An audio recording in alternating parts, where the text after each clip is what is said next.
योगी का आगरा मथुरा दौरा। मथुरा में दीक्षांत समारोह में सीएम हुए शामिल। आगरा में टनल निर्माण कार्य का किया शुभारंभ।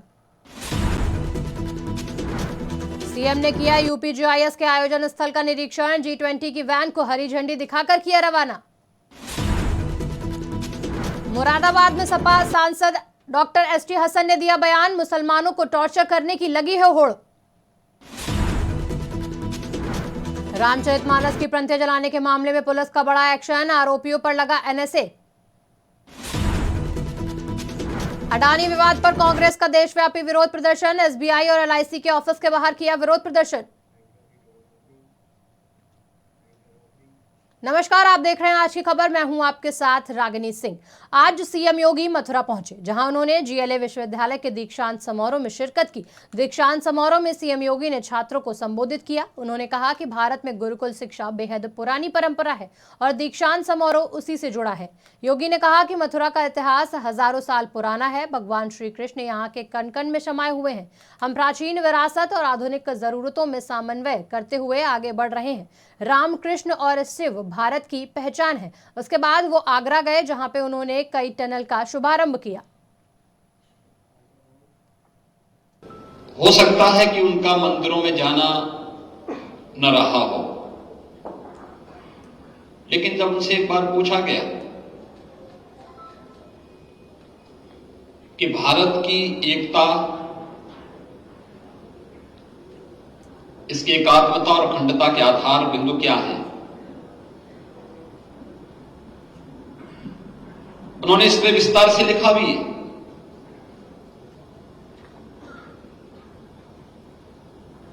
तो उन्होंने कहा कि देखिए, दुनिया के अंदर तमाम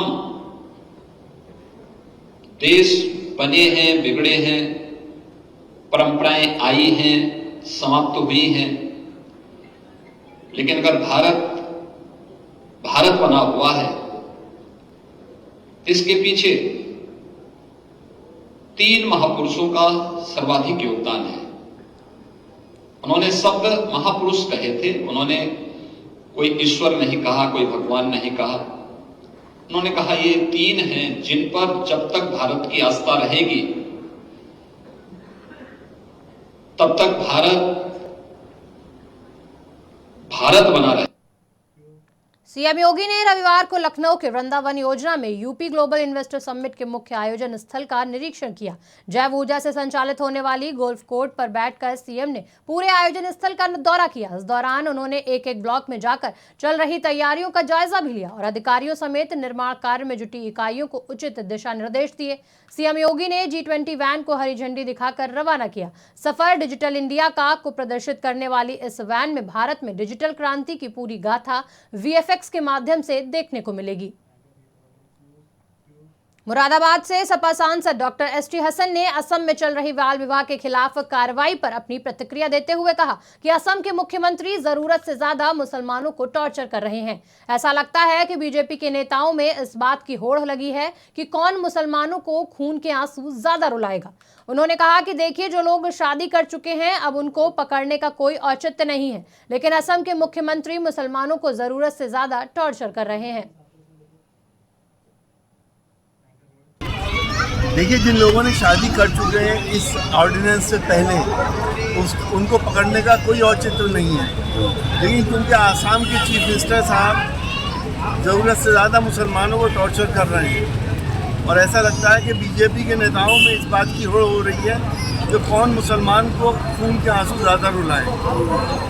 मगर मुझे यकीन है कि प्रधानमंत्री नरेंद्र मोदी और अमित शाह जी इस बात को पसंद नहीं करेंगे।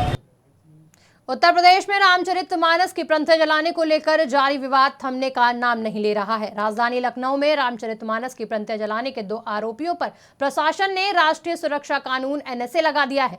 लखनऊ के जिलाधिकारी सूर्यपाल गंगवार ने रामचरितमानस की प्रंथियां जलाने के आरोपी सत्येंद्र कुशवाहा और सलीम पर यह कार्रवाई की है। इन लोगों ने 29 जनवरी को लखनऊ के PGI वृंदावन कॉलोनी में रामचरितमानस की प्रंथियां जलाई थी। इसका वीडियो वायरल हुआ था। पुलिस ने कहा कि इस मामले की जांच की जा रही है और कुछ और लोगों की गिरफ्तारी भी संभव है। देश भर में गौतम अडानी पर अमेरिकी रिसर्च फर्म द्वारा लगाए गए वित्तीय धोखाधड़ी के आरोप पर देश की सियासत गर्मा चुकी है। आज कांग्रेस इस मुद्दे पर पूरे देश में विरोध प्रदर्शन कर रही है। संसद में कांग्रेस के नेतृत्व में विपक्षी दलों ने सोमवार को भी जेपीसी की मांग की लेकर हंगामा किया। इसी कड़ी में मुरादाबाद सिविल लाइन स्थित एसबीआई मेन ब्रांच के सामने कांग्रेसियों ने विरोध प्रदर्शन किया। कांग्रेसी कार्यकर्ता पिछले 1 घंटे से नारेबाजी करते हुए विरोध प्रदर्शन कर रहे हैं। अखिल भारतीय कांग्रेस कमेटी की और उत्तर प्रदेश कांग्रेस कमेटी के आह्वान पर ये पूरे देश में धरने और प्रदर्शन किए हैं। आज मुरादाबाद में भी ये धरना प्रदर्शन इस क्रम में है। आज जो अडानी ने जो देश को लूट लिया है, और यहाँ तक क्या मैं अडानी का नाम लूँ, हिंदुस्तान की सरकार ने देश को लूट लिया है। अभी पिछले दिनों में एक बहुत बड़ा कांड हो चुका है, हज़ारों करोड़ों नीरव मोदी लेके भाग चुका है। आज ऐसे ही अडानी भागने के मूड में है। उसने देश को नहीं, पूरे विदेश में पूरी साख गिरी है हिंदुस्तान की, उसमें केंद्रीय सरकार मुलव्विस है। महोबा में तहसीलदार के ट्रांसफर से नाराज वकीलों ने तहसील परिसर में धरना प्रदर्शन किया। तहसील में तैनात तहसीलदार बालकृष्ण पटेल का ट्रांसफर होने से वकील आक्रोशित हो गए और उन्होंने प्रशासन के खिलाफ नारेबाजी करते हुए तहसीलदार बालकृष्ण पटेल का ट्रांसफर रोकने की मांग की। अधिवक्ता संघ के महामंत्री ने बताया कि किसी के द्वारा फर्जी तरीके से तहसीलदार की शिकायत की गई थी। शिकायत की जाँच किए बिना ही डीएम ने अधिकारी को ट्रांसफर कर दिया। अगर उनका ट्रांसफर वापस नहीं लिया गया तो हम सभी वकील आंदोलन को मजबूर हो जाएंगे। महामंत्री जिला अधिवक्ता संघ महोबा की ओर से अधिवक्ताओं को ने जो मांग रखी है कि तहसीलदार जी बहुत ही ईमानदार व्यक्ति थे और जो फर्जी तरीके से उनके शिकायत पत्र पर प्रशासन ने जो ट्रांसफर किया उनका तत्कालीन निरस्त किया जाए और बिना जांच किए आपने ट्रांसफर कैसे किया, जो इसमें अधिवक्ताओं की छवि खराब होती है। महामंत्री बलिया यूपी में अपराधियों के लिए योगी राज में बुलडोजर किसी खौफ से कम नहीं। यही वजह है कि बलिया में सूदखोरों के आतंक से आत्महत्या कर लेने वाले असलहा व्यापारी की मौत सूदखोरों के गले की फांस बनती जा रही है।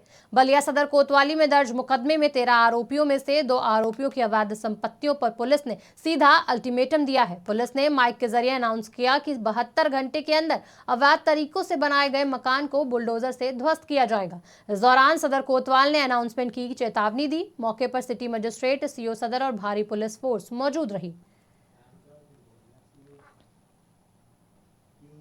खबर चंदौली से है, जहां बड़ा हादसा हुआ। सवारियों से भरा अनियंत्रित ऑटो सड़क से होते हुए खेत में जा पलटा, जिसमें आधा दर्जन से ज्यादा सवारी घायल हो गई।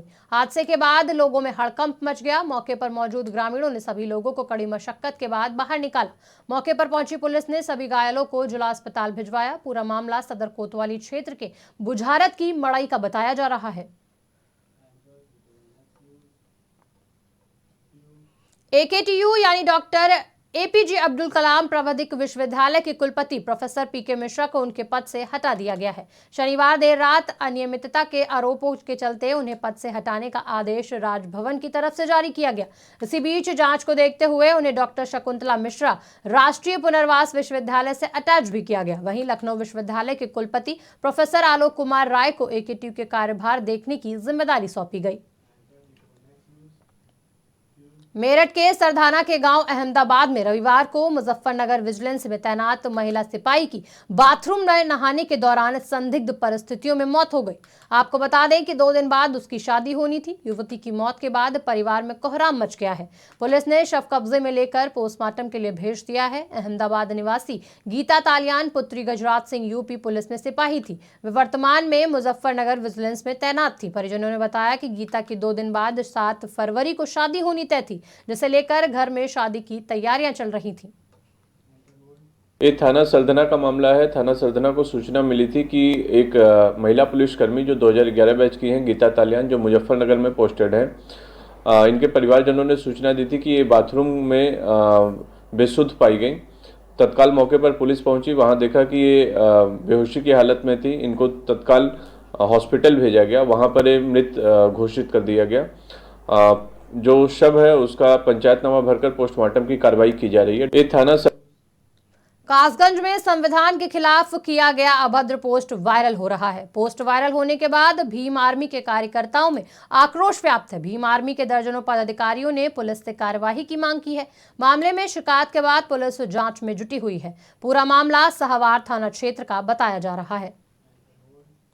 पूरा मामला ये है, मोहित मिश्रा पुत्र हरी सिंह निवासी टोडलपुर द्वारा फेसबुक पर, सोशल मीडिया पर संविधान जलाने के लिए लोगों को उकसाया गया है, जिसके संबंध में हमने थाना अध्यक्ष जी को एप्लीकेशन दी है। मुकदमा पंजीकृत हो रहा है और कानूनी कार्रवाई करने की मांग की है और साथ ही नागरिकता समाप्त कर देशद्रोह का मुकदमा पंजीकृत किए जाने की मांग की है।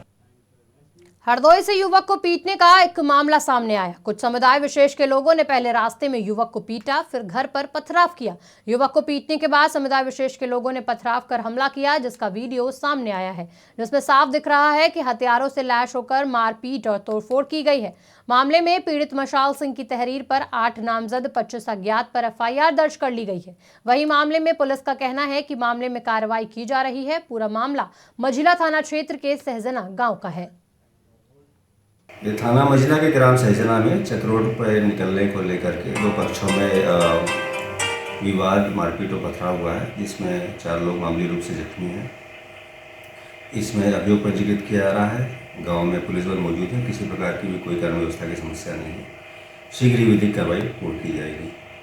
ये थाना मैनपुरी के बिछवा थाने की पुलिस ने रविवार को बीलो नहर पुल के पास एक गैंगस्टर को गिरफ्तार किया। उसके कब्जे से तमंचा, कारतूस बरामद किए गए। एसपी ने प्रेस वार्ता कर पकड़े गए नामी अपराधी की गिरफ्तारी के संबंध में जानकारी दी। एसपी ने बताया कि अभिषेक सिंह एक शातिर अपराधी है। उसकी गिरफ्तारी पर 20,000 रुपए का इनाम घोषित किया गया था। रविवार को थाना अध्यक्ष अमित सिंह ने एक सूचना पर टीम के साथ गैंगस्टर को बीला नहर पुल के पास से गिरफ्तार किया। उसके पास से तमंचा और कारतूस बरामद किए गए। गिरफ्तार आरोपी को न्यायालय में पेश किया जाएगा, वहां से उसे जेल भेजा जाएगा। बिस्वा अमित सिंह और इनकी टीम ने अभिषेक सिंह जो नगला परम थाना जसरतपुर जनपद एटा का रहने वाला हमारे जनपद से गैंगस्टर में वांछित था और इस पर 19 दिसंबर 2022 में 20,000 रुपये का इनाम घोषित किया गया था। इसकी आज गिरफ्तारी की गई है और इसके कब्जे से एक कट्टा और कारतूस बरामद किया गया है और ये लूट सहित और गैंगस्टर सहित कई मुकदमों में इसके मुकदमे पंजीकृत थे। तो इस तरह से एक अच्छी सफलता है। हरदोई की लोनार पुलिस ने सर्विलांस स्वाट क्राइम ब्रांच और एसओजी टीम की मदद से 2 लुटेरों को गिरफ्तार किया है। उनके पास से लूटे गए जेवरात और असलहा, मोटरसाइकिल भी बरामद किए गए। ये दोनों अग्निवीर बनने की तैयारी के साथ साथ अन्य परीक्षाओं की भी तैयारी कर रहे थे। इनका एक साथी फरार है, जिसकी पुलिस तलाश कर रही है। एसपी ने खुलासे के साथ कहा कि टीम को 10,000 रुपए और विशेष उत्कृष्ट कार्य करने के लिए एक सिपाही को 5,000 का पुरस्कार दिया गया है।